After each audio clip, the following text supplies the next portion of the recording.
2016-yilda ish faoliyatimni boshlaganman oddiy chevarchilikdan. Mingdan oshiq shogird chiqardim.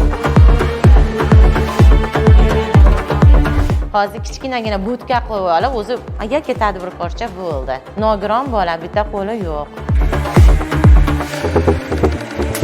O'zbekistonda bizni prezidentimiz tadbirkor qilib bizni nomimizni ulug' qilib qo'ygani uchun biz shu darajada yuribmiz. Men shundan faxrlanaman, juda ham. 17 ta shogirdim bor xolos edi. 2018-yilda 30 ta bo'ldi, sekin-sekin ko'paytirib. Keyin 22-yilda kurslar tashkil qilishni boshladim. Mingdan oshiq shogird chiqardim. Tekstil sohasida hozir ish faoliyati olib boryapmiz. Charm poyabzal ham yuryapti. Poyabzal sotayotganimizda oyoq kiyimdan usti formasini ham so'rashgani uchun men boshqa yoqlarda zavodlarda tiktirib yurib qiynalganim uchun tikuv sexi ochdik. Poyabzal ishlab chiqarishimizda 35 tadan oshiq ishchilarimiz bor. Subsidiya ajratilgan 20 ta tikuv mashinkasini uyda o'tirgan ayollarimizni, kam ta'minlangan, nogironi bor ayollarni ish bilan ta'minlaganman. Bularga alohida ish yetkazib beramiz. Trikotaj seximda 20 ta ayollar ishlaydi. 2 ta mashinka bilan ish boshlagan bo'lsam, hozir 100 dan ortiq mashinkalarni qildim. Keyin bu ish faoliyatimni rivojlantirganimni ko'rib, hattoki Amerikadan loyihalar bo'yicha David Hotman yoshlar bilan ishlash targ'iboti kuchli ekan bu qizni deb Amerikadan ular tashrif buyurishdi.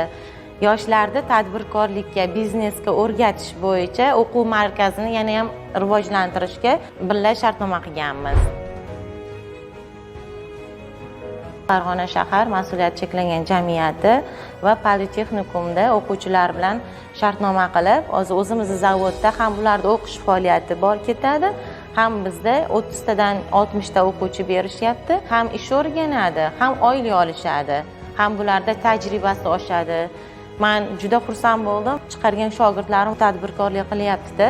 Bularga men shuncha ish yetkazib bersam, bular meni qanotim bo'lib, yana ham motivatsiya bo'lyapti. Yana ham tadbirkorlikni rivojlantirish maqsadida ish faoliyatimizni yana ham kengaytiryapmiz. Bugungi kunda tadbirkor bo'laman degan insonga juda ham sharoit katta. Subsidiya asosida mahallaga chiqib, ish faoliyatini noldan boshlab turib, rivojlantirib, tadbirkor bo'lish imkoniyati bor.